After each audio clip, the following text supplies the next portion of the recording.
अवाम का 309 अरब रुपया खर्च किया जा रहा है आंखों पे पट्टी बांधकर। हमने एडजमेंट मोशन भी दाखिल करा दी है इस हवाले से। तो मेरी आपसे गुजारिश है कि आप आज इसके ऊपर रूलिंग दें, एक हाउस कमेटी कॉन्स्टिट्यूट करें। मोमन डैम का ठेका मुशीर तिजारत रज़ाक दाऊद को मिलना पेपरा रूल्स की खिलाफ वर्जी है। ऐवान की कमेटी बनाई जाए, 1 हफ्ते में रिपोर्ट पेश करने का हुक्म दिया जाए। मियाँ शहबाज शरीफ ने कौमी असम्बली में मुतालबा कर डाला। कहा वजीर आज़म के मुशीर रज़ाक दाऊद से कोई ज़ाती इख्तिलाफ नहीं, लेकिन इस मंसूबे के ठेके में मफादात का टकराव है।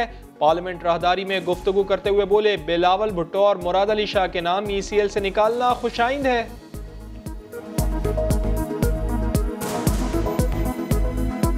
बहुत अच्छी बात है, ये राय दुरुस्त है। हुकूमत को ख्याल है कि अदालत के फैसलों का एहतराम मामला है उसको नजरअंदाज करने के तौर में।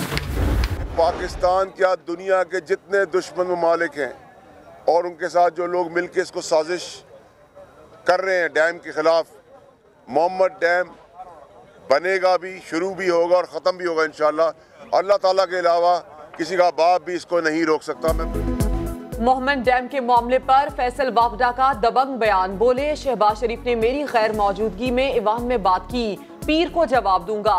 डैम के खिलाफ सारी साजिशें नाकाम होंगी। सियासतदान मुल्क को पीछे धकेल कर अवाम के खिलाफ साजिश करते, हम ऐसी सियासत को दफन करने जा रहे हैं।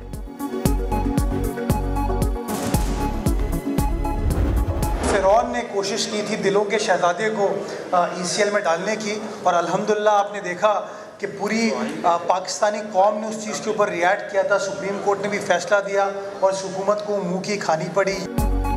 वफाक कानून की रोशनी में फैसला किया करे, वरना यू टर्न लेना पड़ता है। हुकूमत को दुश्मन की ज़रूरत नहीं, ये खुद अपनी दुश्मन है।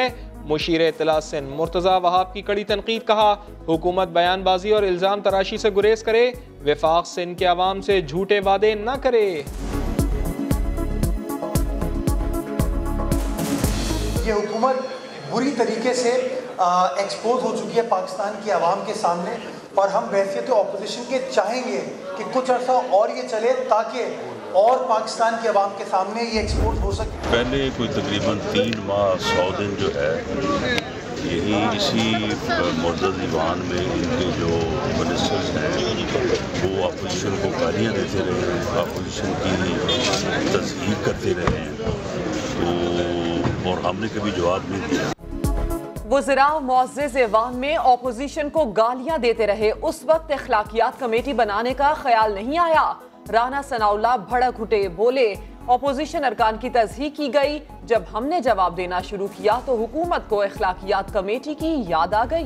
फांसी में पाकिस्तान में गन कल्चर आम हुआ था और अब गन कल्चर के बजाय गालियों का कल्चर आम किया गया।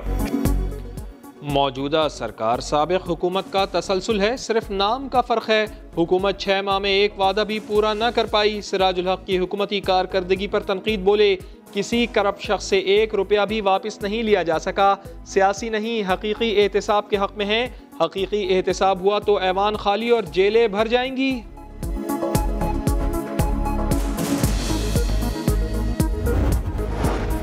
क्या नवाज शरीफ ने लॉबिंग के लिए बैनुल-अक़वामी कंपनीज को फंडिंग की? वजीर आजम इमरान खान ने मामले का नोटिस ले लिया। कौमी खजाने से गैर मुल्की कंपनीज को कितना पैसा दिया गया? वजीर आजम ने अदायगियों का ऑडिट कराने का हुक्म दे दिया। सरकारी अफसरान अवाम की शिकायत के हल में गैर संजीदा, शिकायतों के बरवक्त इजाला न होने पर वजीर आजम ने नोटिस ले लिया। वजीर आजम हाउस ने तमाम सूबों के चीफ सेक्रेटरीज IGs को लेटर जारी कर दिया और रिपोर्ट भी तलब कर ली।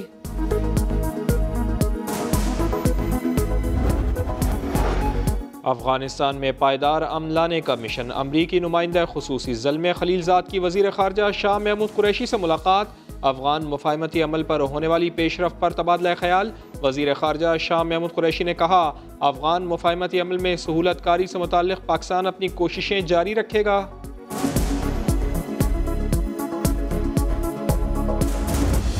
I I, Asif Saeed Khan Khosa, son of Sardar Faiz Muhammad Khan Khosa, do solemnly swear that I will bear true faith and allegiance to Pakistan. true faith and allegiance to Pakistan.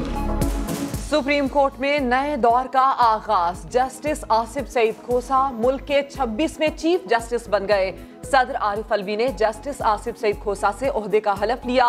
तकरीब में वजीर आजम, मुसल्लह अफवाज के सरबराहान, supreme court के हाजिर service और retired जजेस की शिरकत। सुप्रीम कोर्ट पहुंचने पर नए चीफ जस्टिस को पुलिस के चाको चौबंद दस्ते ने सलामी पेश की।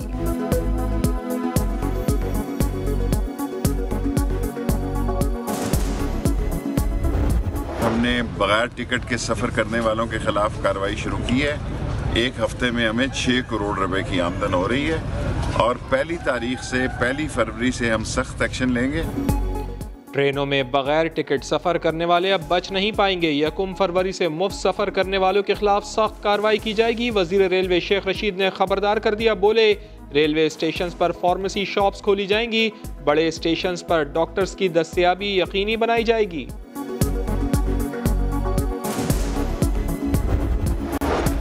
कराची के हिल पार्क में गैर कानूनी तामीरात और तजावुजात के खिलाफ एक्शन। KMC ने 5 रेस्टोरेंट्स, 2 शादी हॉल्स, मिनी गोल्फ क्लब गिराने का टारगेट सेट कर लिया। 4 टीम्स और 30 हैवी मशीन्स ऑपरेशन में हिस्सा लेंगी। मसलिहत और मुज़ाकरात की आड़ में CPLC का दफ्तर बचा लिया गया।